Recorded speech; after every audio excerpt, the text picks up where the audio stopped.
내가 속히 오리라 말씀하신 그 예수님의 약속대로 주님 오시옵소서.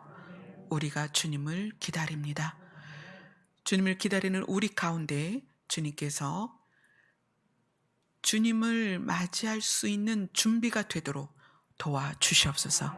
예수님 이름으로 기도드리옵나이다. 아멘. 오늘 말씀은 시편 76편입니다.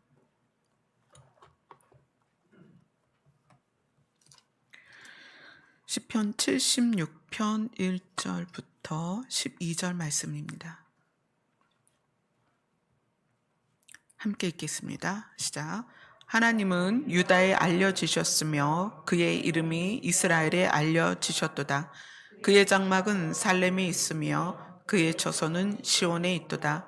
거기에서 그가 화살과 방패와 칼과 전쟁을 없이 하셨도다. 주는 약탈한 산에서 영화로우시며 존귀하시도다. 마음이 강한 자도 가진 것을 빼앗기고 잠에 빠질 것이며 장사들도 모두 그들에게 도움을 줄 손을 만날 수 없도다. 야곱의 하나님이여 주께서 꾸짖으심에 병과 말이 다 깊이 잠들었나이다.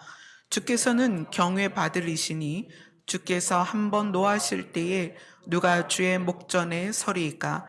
주께서 하늘에서 판결을 선포하심에 땅이 두려워 잠잠하였나니 곧 하나님이 땅의 모든 온유한 자를 구원하시려고 심판하러 일어나신 때로다.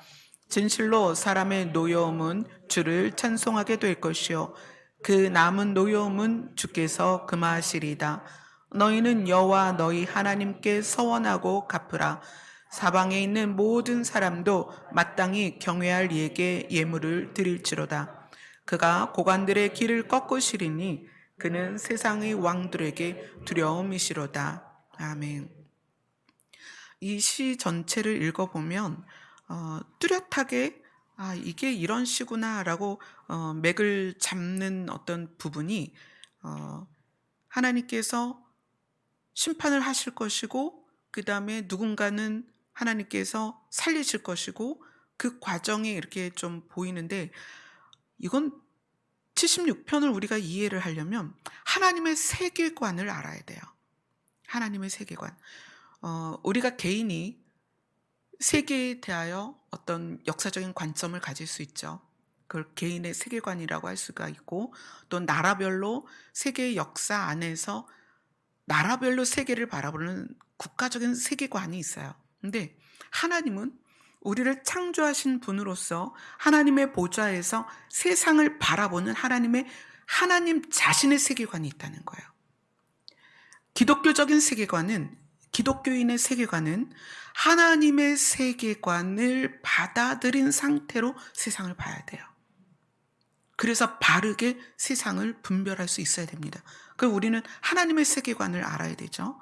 이 76편은 선명하게 그것을 말하려고 이것을 지은 건 아닌데 이 76편을 통해서 하나님의 세계관을 볼 수가 있어요. 1절에 하나님은 유다에 알려주셨으며 그의 이름이 이스라엘에 알려주셨도다.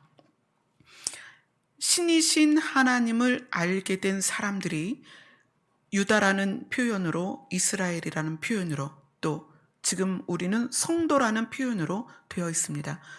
누군가는 신을 인정하고 누군가는 신을 깨달아요. 그리고 하나님께서는 그의 장막은 살렘에 있으며 그의 처소는 시온에 있도다. 하나님의 보좌가 지금은 3층천에 하나님의 보좌가 있고 그리고 하나님은 하나님의 보좌를 이 땅으로 끌어내리셔서 언제 새하늘과 새 땅에 하나님의 보좌가 있고 우리와 함께 거하실 것입니다. 그리고 하나님의 세계관의 시작은 뭐냐면 하나님을 알고 하나님을 믿고 하나님을 따르는 자들과 그 다음에 함께 있을 곳에 대하여 이야기하고 3절에서 무엇에 대해서 이야기하시냐면 화살과 방패와 칼과 전쟁을 없이 하실 거라는 것을 우리에게 말씀을 하세요. 하나님의 세계관은 이 세계를 향하여 내가 반드시 화살과 방패와 칼과 전쟁을 없게 할 거다. 그 시각을 가지고 우리를 바라보신다는 거예요. 그것을 이제 풀어놓으신 게 4절부터 9절까지입니다. 언제 그 일이 완성을 우리가 볼 수가 있는가? 언제 살렘과 시온에 있는 하나님의 처소에서 하나님을 아는 백성들이 함께 있고 화살과 방패와 칼과 전쟁이 없어지는 그때가 오는가? 그것을 4절부터 9절까지 이렇게 표현하세요. 하나님이 이 땅의 모든 온유한 자를 구원하시려고 심판하러 일어나신 때에 그러한 일이 있을 것이다. 하나님이 이 땅의 모든 온유한 자를 구원하시려고 심판하려 일어나신 때에 하나님께서 그 심판을 행하시면 화살과 방패와 칼과 전쟁이 사라지고 하나님은 하나님을 깨달은 자들과 함께 하나님의 장막에서 영원히 거하게 되실 것입니다. 하나님은 세상을 향하여 바라보실 때 어떻게 바라보시느냐? 온유한 자와 그 다음에 악한 자들을 하나님께서는 구분하시는 때가 있어요. 그것을 기다리고 지금 세계를 바라보고 계시다는 거예요. 하나님이 바라보시는 세계관을 우리는 정말 깊이 관심을 가지고 봐야 됩니다. 하나님이 이 땅의 모든 온유한 자를 구원하시겠다 이렇게 이야기를 하시는데 이 온유한 자라는 것이 그냥 마음이 착한 자, 단순히 그런 건 아니에요. 만약에 마음이 착한 자를 구원하신다면 믿음하고는 상관이 없겠죠. 근데 이 온유한 자를 성경 여러 곳에서 이제 말하고 있지만 우리는 지금 시편을 보고 있으니까 시편 안에서만 이 온유한 자가 어떻게 표현되고 있는지를 몇 군데서 보도록 하겠습니다. 시편 9편으로 갑니다.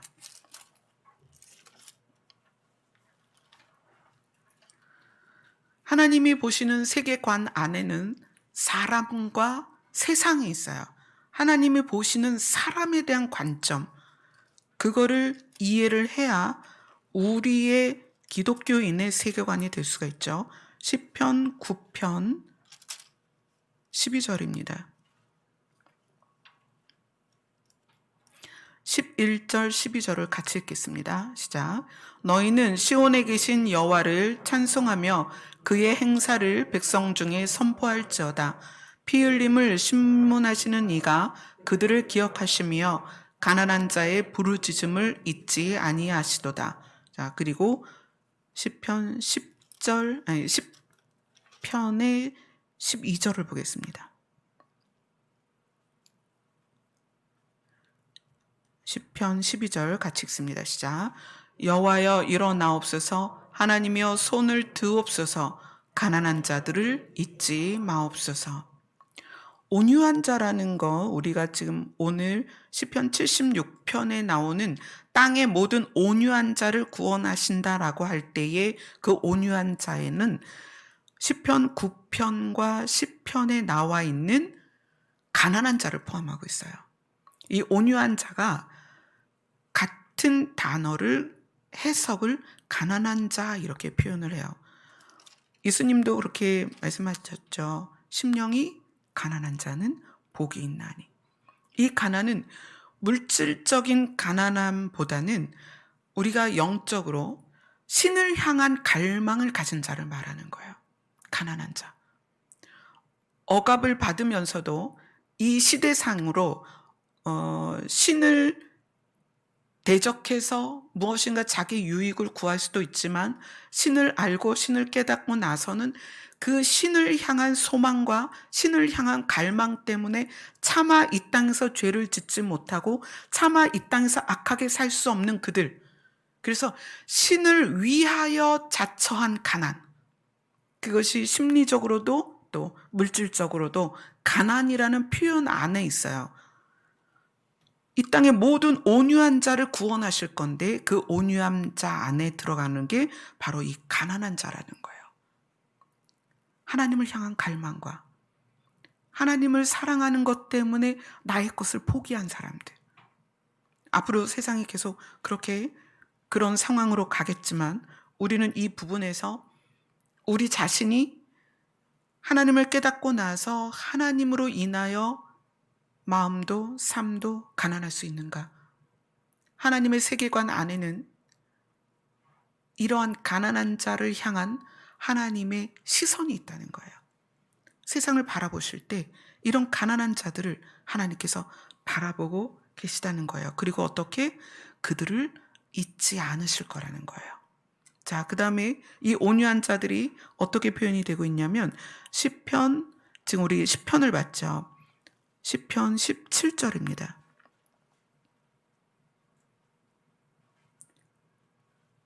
17절, 18절을 같이 읽겠습니다. 시작.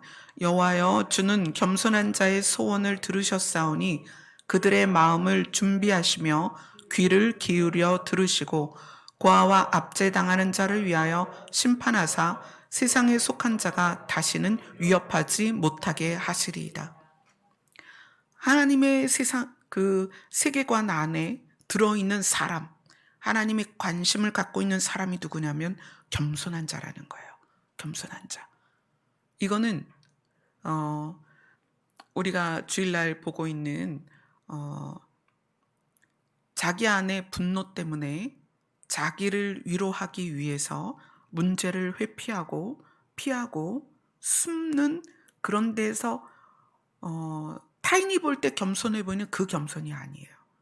이거는 이 겸손은 하나님을 깨달은 자가 이 땅에서 자기의 가치, 이거는 하나님이 주신 가치죠. 새 생명의 가치예요. 나는 지구인이 아니다. 천국에 들어갈 사람이다. 그런 가치를 가지고 있는 상태에서, 그 상태에서 예수님처럼 들리지 않고 자기를 드러내지 않고 자기를 소리쳐 외치지 않는 거예요. 이건 굉장히 어려운 겸손입니다. 우리가 여기 각각의 직업이 있고 각각의 소유가 있고 각각의 배움이 있어요. 그런데 그런 것 다 상관없이, 그것 다 상관없이 하나님을 아는 것 때문에 나의 가치를 깨닫고 내가 지구인이 아니라 하나님의 백성이고 하나님의 나라를 상속받을 자로서 어떤 비굴한 강자에게 숙이는 그게 아니라는 거예요. 하나님의 백성으로서 하나님의 나라를 상속받을 자로서의 당당함 가운데 이 땅에서 자기 자신을 예수님처럼 겸손히 살 수 있는 그 겸손을 말하는 거예요. 우리는 그 겸손이 세상에서 강자에게 약한 어떤 그런 모습이 겸손처럼 보일 수 있어요. 근데 그건 겸손이 아니에요.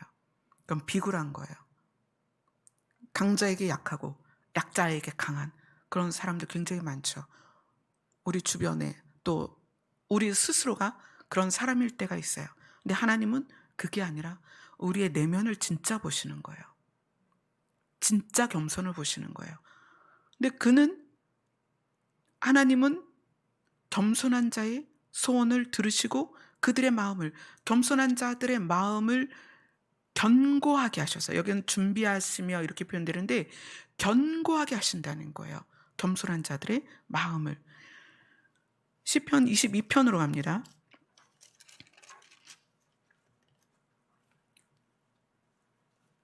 시편 22편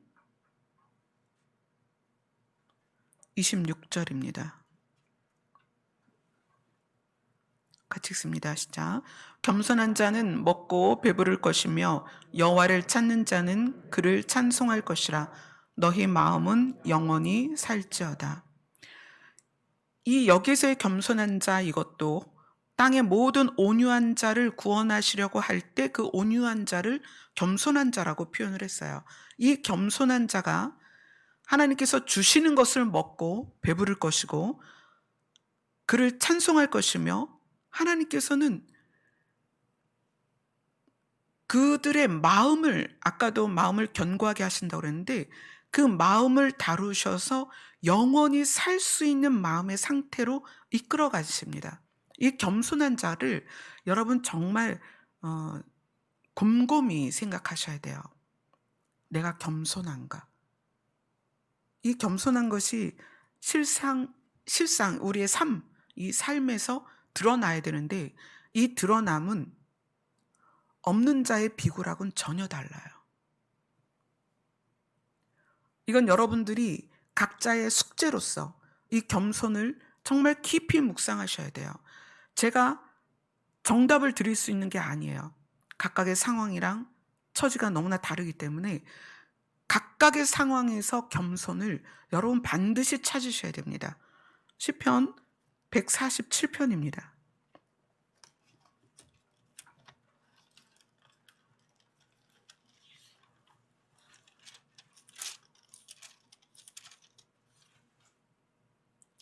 147편 6절입니다. 같이 읽겠습니다. 시작. 여호와께서 겸손한 자들은 붙드시고 악인들은 땅에 엎드려 뜨리시는도다. 그리고 149편의 4절입니다. 시작. 여호와께서는 자기 백성을 기뻐하시며 겸손한 자를 구원으로 아름답게 하심이로다. 땅의 모든 온유한 자들을 구원하시려고 하는데 그 온유한 자들을 다른 시편에서 가난한 자로 표현을 하고 겸손한 자로 표현을 했다는 거예요. 저는 지금 제가 정답을 드리는 것이 아니라 여러분 스스로 이거는 깊이 묵상하셔야 돼요. 누가 가난한 자고 누가 겸손한 자인가. 여러분 스스로 이거는 주님과의 관계 안에서 기도하면서 이 답들을 풀어 가셔야 됩니다. 그리고 이 온유한 자에 대해서 시편 34편이 또 다른 말로 해석을 합니다. 시편 34편 2절입니다.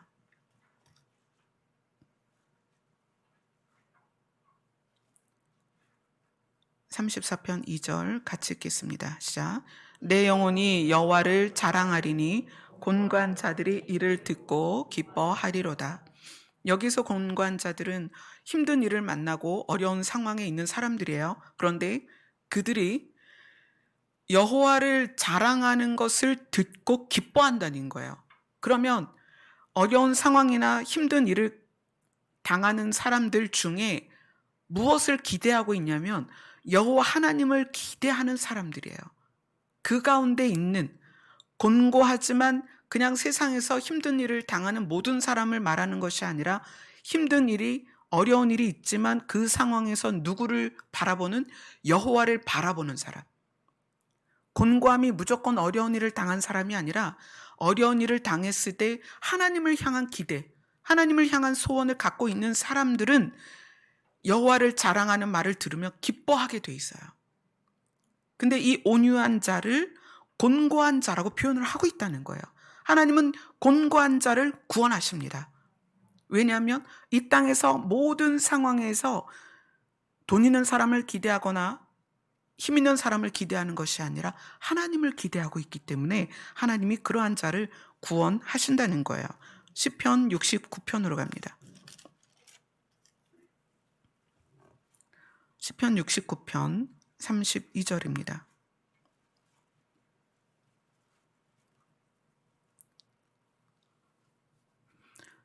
(30절부터) (32절까지) 같이 읽습니다. 시작.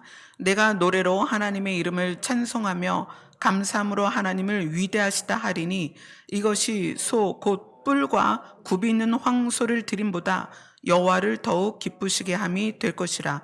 곤고한 자가 이를 보고 기뻐하나니 하나님을 찾는 너희들아 너희 마음을 소생하게 할지어다. 아멘. 다윗이 여호와 하나님을 찬송하고 하나님을 위대하다고 찬송을 올려드립니다. 그런데 하나님을 위대하다 찬송하는데 누가 이것을 기뻐하냐면 곤고한 자가 기뻐한다는 거예요. 그럼 이 곤고한 자가 누구냐? 이 땅에서 어떤 상황에 있든지 여호와를 소망하고 갈망하는 그 누군가는 여호와의 위대하심을 찬송하는 소리를 듣고 위로가 되고 기뻐한다는 거예요. 우리가 재산의 소유나 상황이나 모든 게 다 다르지만 우리는 이 땅에서 사는 게 굉장히 힘들어요. 그래서 그 힘듦이 우리는 본능적으로 자기 자신을 위로하길 원하기 때문에 나의 힘듦을 위로할 수 있는 그 무엇을 찾아다닌단 말이에요. 그게 돈을 버는 게 될 수도 있고 또는 내 편을 만드는 게 될 수도 있고, 그죠? 사람의 무리를 만들어서 그것에서 위로를 받을 수도 있고, 또 공부를 열심히 해서 어떤 성취 욕구를 가지고 나를 위로할 수도 있어요.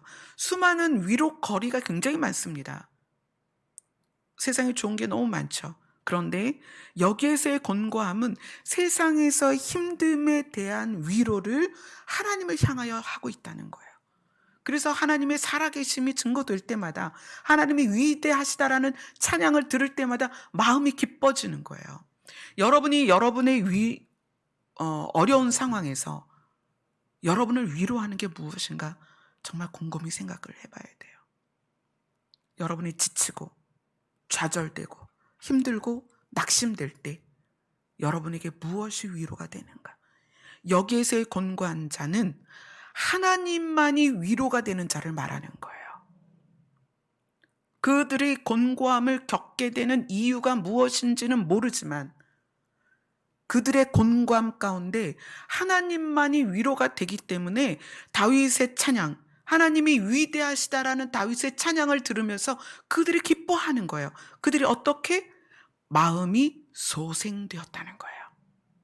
하나님이 위대하신다는 찬양을 들을 때.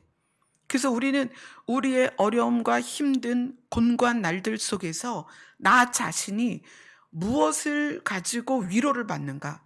이걸 생각할 필요가 있어요. 하나님의 세계관은 세계를 향하여 반드시 양과 염소를 나누고 구원할 자와 심판할 자를 나누십니다. 하나님은 반드시 이 지금의 지구, 지금의 하늘을 없애버리실 거예요.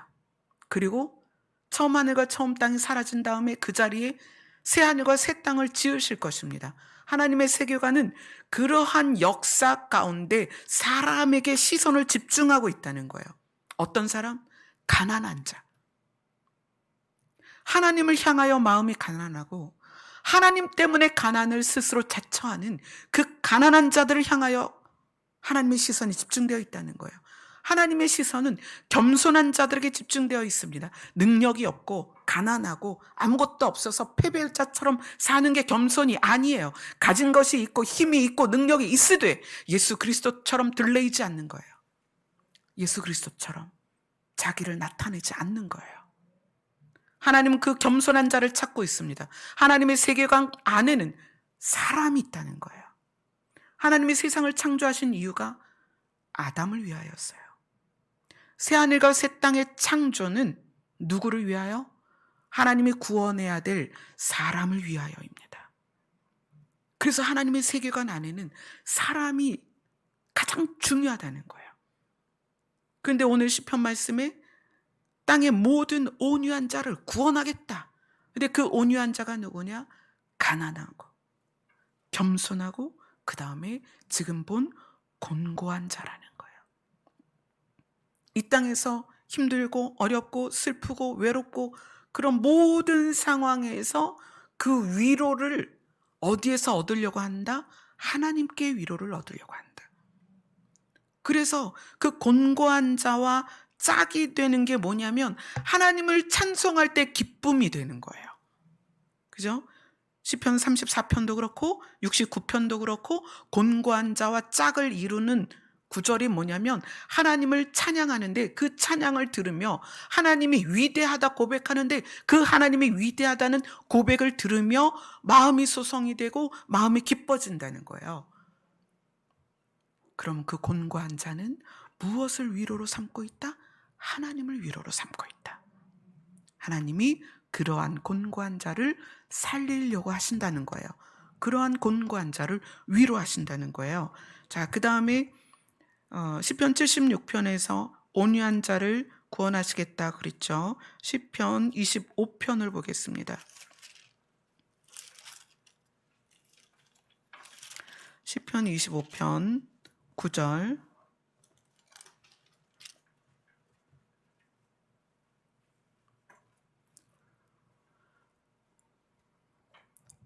시편 25편 8절 9절 같이 읽겠습니다. 시작. 여호와는 선하시고 정직하시니 그러므로 그의 도로 죄인들을 교훈하시리로다. 온유한 자를 정의로 지도하시며 온유한 자에게 그의 도를 가르치시리로다. 하나님께서는 온유한 자에게 정의, 하나님께서 가지고 계신 정의를 가르치시고 온유한 자에게 하나님의 길을 가르치십니다. 왜? 구원하시려고 가르치시는 거예요. 그죠? 그리고 37편으로 가겠습니다.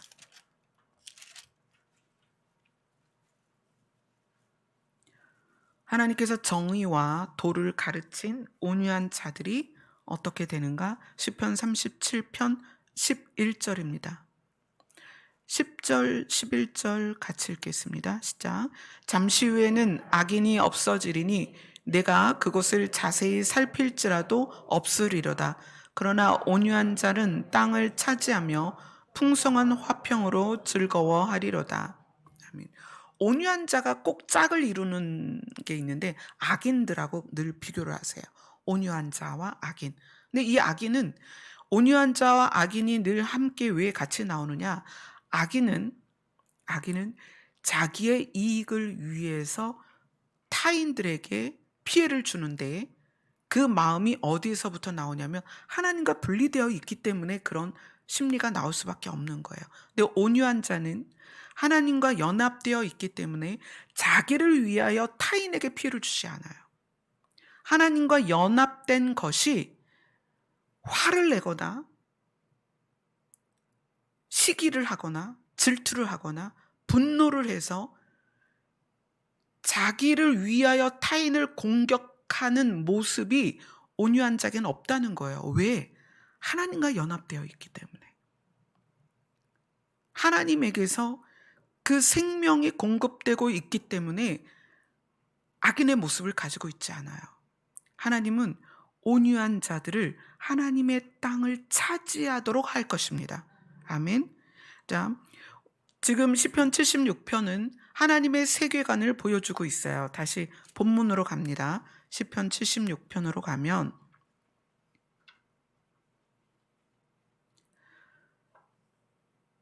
하나님께서 화살과 방패와 칼과 전쟁을 없이 하실 것인데 그때가 언제냐면 하나님이 땅의 모든 온유한 자를 구원하시려고 심판하러 일어나신 때에 화살과 방패와 칼과 전쟁이 없어질 것이다.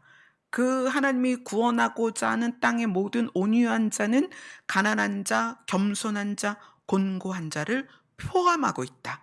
자, 이렇게 이해를 하시면 돼요. 그리고 이제 10절부터 12절 같이 읽겠습니다. 본문입니다. 시작. 진실로 사람의 노여움은 주를 찬송하게 될 것이요 그 남은 노여움은 주께서 금하시리이다. 너희는 여호와 너희 하나님께 서원하고 갚으라. 사방에 있는 모든 사람도 마땅히 경외할 이에게 예물을 드릴지로다. 그가 고관들의 길을 꺾으시리니 그는 세상의 왕들에게 두려움이시로다.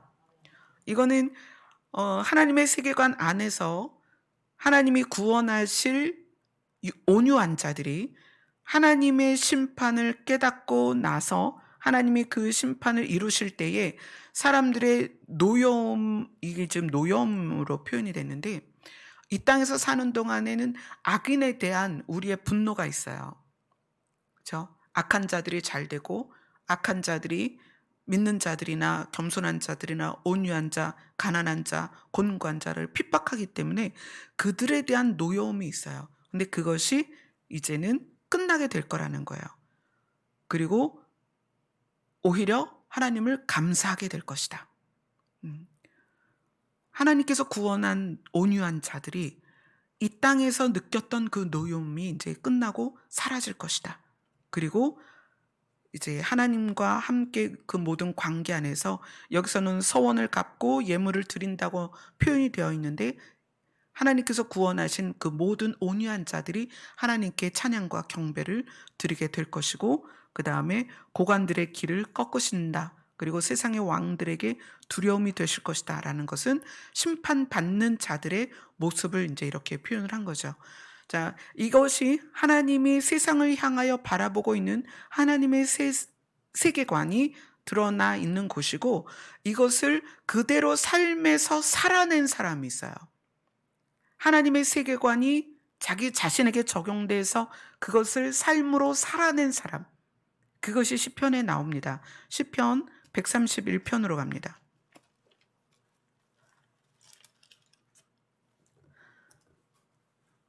131편부터 133편이 하나님의 세계관을 가진 다윗의 모습이 나와요. 그래서 하나님이 다윗을 보고 내 마음에 합한 자다 이렇게 말씀하시는 거예요. 하나님이 보는 시각으로 세상을 다윗이 보고 있다는 거예요. 그럼 다윗이 어떻게 살았느냐? 다윗이 하나님의 세계관을 자기 마음에 적용시킨 부분, 이게 131편입니다. 같이 읽겠습니다. 1절부터 3절까지입니다. 시작. 여호와여, 내 마음이 교만하지 아니하고 내 눈이 오만하지 아니하오며 내가 큰 일과 감당하지 못할 놀라운 일을 하려고 힘쓰지 아니하나이다. 실로 내가 내 영혼으로 고요하고 평온하게 하기를 젖된 아이가 그의 어머니 품에 있음 같게 하였나니 내 영혼이 젖된 아이와 같도다. 이스라엘아, 지금부터 영원까지 여호와를 바랄지어다. 아멘. 너무나 함축적으로 하나님이 땅의 모든 온유한 자를 구원하시려고 할 때 그 온유한 자 안에 들어있는 가난한 자, 겸손한 자, 곤고한 자의 모든 심령이, 그 마음의 상태가 다윗이 그 삶을 살아냈다는 것이 131편에 나오는 거예요. 131편에 다윗의 고백을 보세요. 그가 누구예요? 왕이었다는 거예요. 한 나라의 왕이었다는 거예요. 그 한 나라의 왕이었던 다윗이 그렇게 자기를 표현하고 있어요.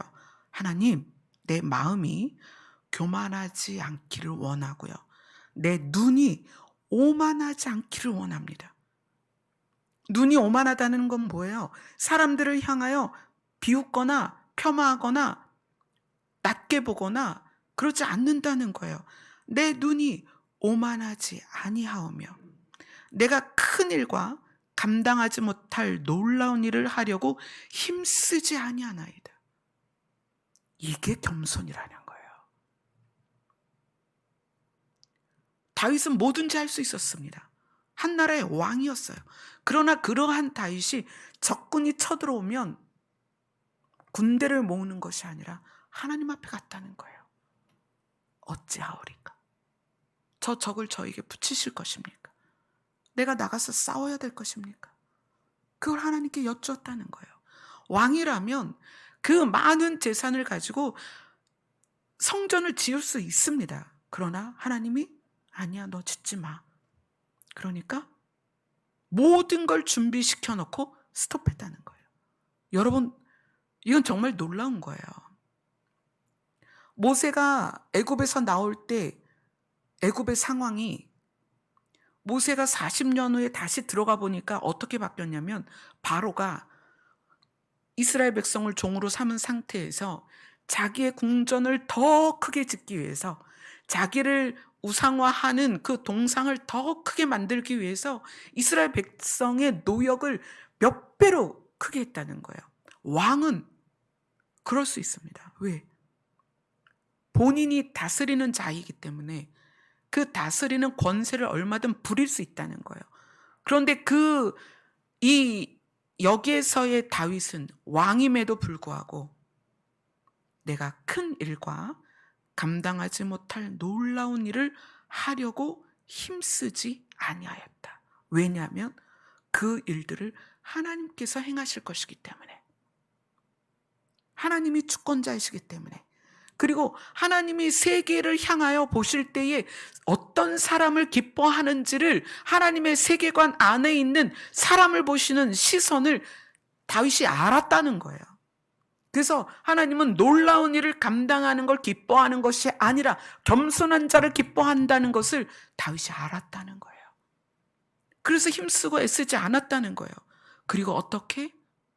내 영혼으로 고요하고 평온하게 하기를 젖된 아이가 그의 어머니 품에 있는 것처럼 내 영혼이 젖된 아이와 같도다.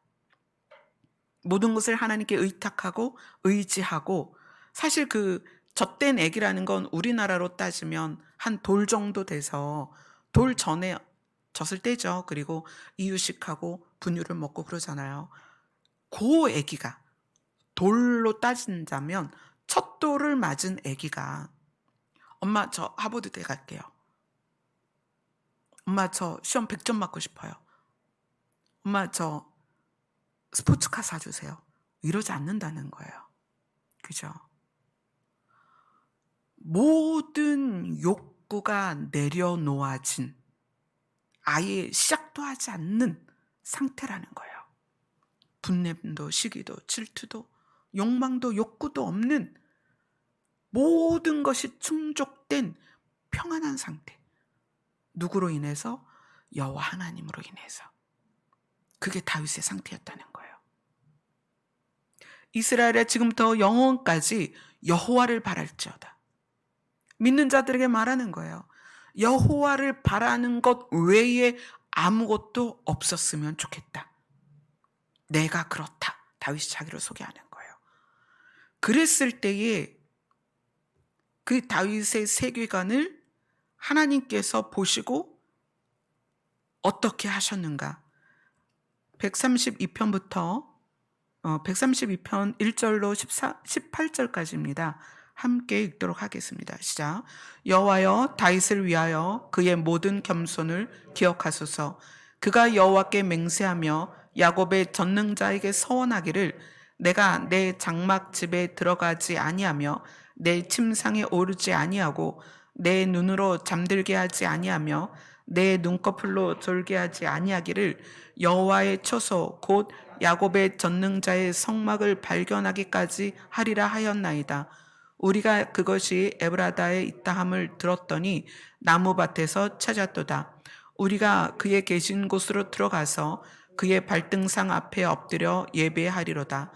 여호와여 일어나사 주의 권능의 궤와 함께 평안한 곳으로 들어가소서. 주의 제사장들은 의의 옷을 입고 주의 성도들은 즐거이 외칠지어다. 주의 종 다윗을 위하여 주의 기름 부음 받은 자의 얼굴을 외면하지 마옵소서. 여호와께서 다윗에게 성실히 맹세하셨으니 변하지 아니하실지라. 이르시기를 내 몸의 소생을 내 왕위에 둘지라. 내 자손이 내 언약과 그들에게 교훈하는 그 증거를 지킬진대 그들의 후손도 영원히 내 왕위에 앉으리라 하셨도다. 여호와께서 시온을 택하시고 자기 거처를 삼고자 하여 이르시기를 이는 내가 영원히 쉴 곳이라. 내가 여기 거주할 것은 이를 원하였음이로다. 내가 이 성의 식료품에 풍족히 복을 주고 떡으로 그 빈민을 만족하게 하리로다. 내가 그 제사장들에게 구원을 옷 입히리니 그 성도들은 즐거이 외치리로다. 내가 거기서 다윗에게 뿔이 나게 할 것이라. 내가 내 기름 부음 받은 자를 위하여 등을 준비하였도다. 내가 그의 원수에게는 수치를 옷 입히고 그에게는 왕관이 빛나게 하리라 하셨도다. 하나님의 세계관을 가지고 있는 다윗의 심리 상태가 131편에 나오고 132편에는 그러한 다윗이 하나님과의 관계에서 하나님이 거하실 처소를 위해서 법궤를 가져오는 장면이에요. 쭉 나온 장면이. 그리고 어떻게 예배를 하겠다. 엎드려 하나님께 예배를 하겠다. 그리고 다윗이 그렇게 말합니다. 주의 기름 부음 받은 자의 얼굴을 외면하지 마옵소서. 하나님의 세계관을 가진 다윗이 하나님과의 관계 안에서 늘 하나님과 함께하고 하나님께 예배를 드리겠다. 하나님 제 얼굴을 외면하지 마옵소서. 그렇게 했더니 하나님께서 모든 온유한 자를 구원하시겠다고 약속하신 하나님께서 시온을 택하시고 자기 거처를 삼고 내가 영원히 쉴 곳이다 라고 표현한 것은 여기에서는 다윗이 가져온 언약궤를 말하는 것이지만 이건 또 다른 게 뭐냐면 하나님께 예배하고 하나님을 향하여 하나님의 세계관을 가진 사람들 안에 하나님께서 오셔서 하나님의 거처를 삼으신다는 거예요. 우리 각자, 우리 모두에게 하나님이 주시는 약속입니다. 내가 이곳에 거처를 삼고 영원히 있겠다. 그러한 자를 하나님께서 데려가시겠죠? 새하늘과 새 땅에 그러한 자가 함께 있겠죠. 그리고 또 다윗에게 뭘 약속하셨냐면 다윗에게 뿔이 나게 할 것이다. 이것은 예수 그리스도가 나시겠다는 예언의 말씀이에요. 뿔이 나게 하겠다는 것은. 그러면 우리에게는 하나님께서 우리를 거처 삼으시고 하나님께서 우리 안에서 영원히 쉬신다면 그것은 또한 예수 그리스도께서 우리 안에 함께 계시겠다는 거죠. 하나님의 세계관을 가진 자들이 하나님께로부터 받는 복입니다. 땅의 모든 온유한 자를 구원하시되 하나님의 세계관을 가진 자들을 하나님께서 구원하셔서 우리 안에 계시고 예수 그리스도가 우리 안에 함께 계시겠다. 그래서 어떻게 원수에게는 수치를 옷 입히시고 우리에게는 왕관이 빛나게 할 것이다. 왜냐하면 그의 나라를 상속받을 것이고 우리가 하나님의 자녀이기 때문에 왕의 자녀니까 우리는 왕관을 쓰겠죠.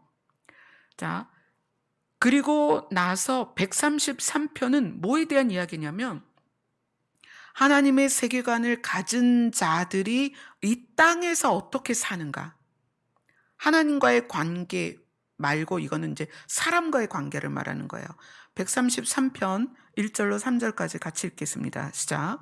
보라, 형제가 연합하여 동거함이 어찌 그리 선하고 아름다운고 머리에 있는 보배로운 기름이 수염 곧 아론의 수염에 흘러서 그의 옷깃까지 내림 같고 헐몬의 이슬이 시온의 산들의 내림 같도다. 거기서 여호와께 복을 명령하셨나니 곧 영생이로다. 아멘. 다윗의 삶이 그랬거든요. 사울을 향해서 죽일 수도 있었지만 끝까지 그를 해하지 않았던 게 다윗이에요. 다윗의 삶을 보면 관계에 있어서 굉장히 신중하고 조심스럽고 정중하고 은혜를 베풀고 다윗 자신이 하나님이 사람을 대하여 가지시는 그 마음의 자세를 다윗이 가지고 있었다는 거예요. 그래서 다윗이 그렇게 말하는 거예요. 형제가 연합하여 동거함이 어찌 그리 선하고 아름다운가. 하나님의 세계관을 가지면 사람을 대하여 태도가 바뀝니다. 비난하거나 미워하거나 모함하거나 비판하거나 당을 짓거나 편을 나누거나 그러지 못합니다. 왜냐하면 우리 공동체 안에 각각 누구든지 하나님이 구원하기를 소원하는 생명이기 때문에 그래요. 가족들 안에서도 그래요. 남편이 아내를, 아내가 남편을, 부모가 자녀를, 자녀가 부모를 어떻게? 지금 이 말씀처럼 연합하여 동거하는데 그것이 너무나 선하고 아름답다는 거예요.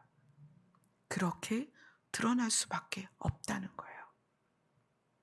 그래서 그들에게 여호와께서 복을 명령하셨습니다. 어떤 복을? 영생이로다. 아멘. 영생을 얻는 자들은 하나님의 세계관을 가지고 그 하나님의 세계관 안에 있는 사람을 향한 하나님의 마음을 그대로 소유하는 거예요. 그래서 우리는 스스로 가난하고 스스로 겸손하고 스스로 곤고하고 스스로 온유한 자리에 있기를 좋아하는 거예요. 하나님의 세계관이 없이 겸손하고 곤고하고 온유한 자리에 들어가면 내 안에 분노가 생겨요. 그죠? 참는 거란 말이에요. 억지로 참는 거예요. 그건 진짜가 아닙니다. 삶에서 반드시 드러나는데 어떻게? 선하고 아름답게 드러납니다. 그들을 향하여 하나님이 복을 명령하셨나니 곧 영생이로다. 아멘. 오늘 시편 76편은 그 내용이 딱히 두드러지게 나타나는 내용은 없지만 굉장히 중요한 부분을 다루고 있어요. 여러분들 자신이 매일매일 삶을 살아가면서 내가 가난한 자인가, 겸손한 자인가, 곤고한 자인가, 온유한 자인가, 과연 그것을 어떻게 정의를 내릴 것인가, 또 그것이 나에게 어떻게 적용이 될 것이며 어떻게 하나님이 여호와께서 복을 명령하셨나니 곧 영생이로다라는 그 영생의 복을 받으면서 이 땅에서 그렇게 살 수 있는지, 이것이 여러분들에게 숙제가 되었으면 좋겠습니다. 찬양하겠습니다.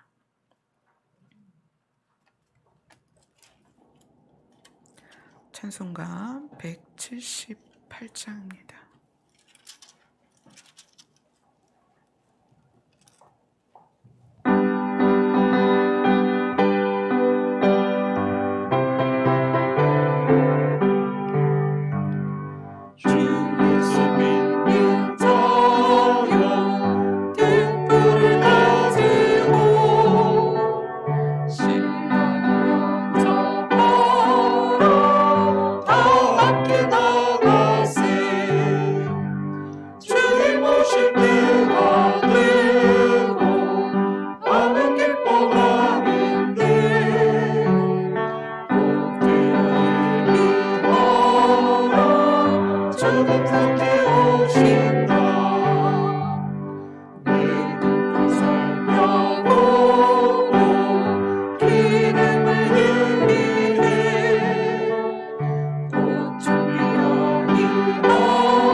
우리는 이제까지 우리의 원함을 위하여 하나님을 부르는 것에 익숙해 있었어요.